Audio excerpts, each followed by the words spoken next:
Tampang dua pelaku tawuran yang bacok polisi, ternyata residivis pencurian.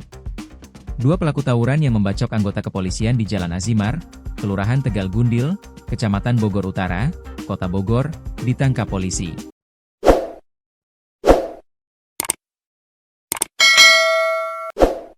Dua pelaku tawuran ini berinisial Mr. atau I, 22, dan Mr., 16.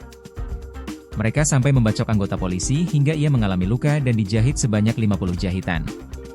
Pelaku pun dirilis polisi di Polsek Bogor Utara, Senin, 6 Oktober 2025. Pelaku ini memakai baju tahanan oranye dan hanya bisa menunduk.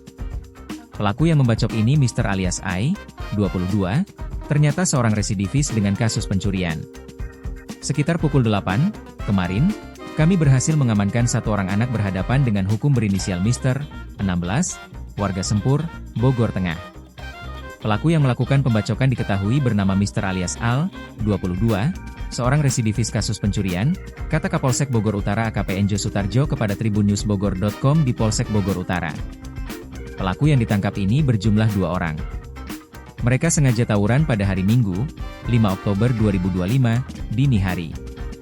Saat itu korban atau polisi yang dibacok melihat para pelaku sedang menaiki kendaraan bermotor, 3 unit dengan total 5 orang.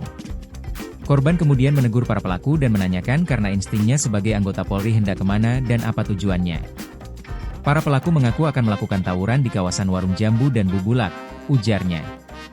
Korban yang merupakan polisi kemudian memperingatkan mereka agar tidak tawuran. Namun, para pelaku tidak terima dan justru melakukan penganiayaan dengan cara membacok korban menggunakan celurit ke arah tangan kanan bagian atas. Kami segera menolong korban dan membawanya ke rumah sakit. Setelah korban mendapatkan perawatan, pada pagi harinya kami langsung melakukan pencarian terhadap para pelaku, ujarnya. Pelaku terancam hukuman 10 tahun penjara.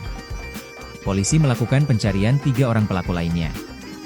Kemudian kami masih mencari DPO anggota masih di lapangan masih mencari, tandasnya.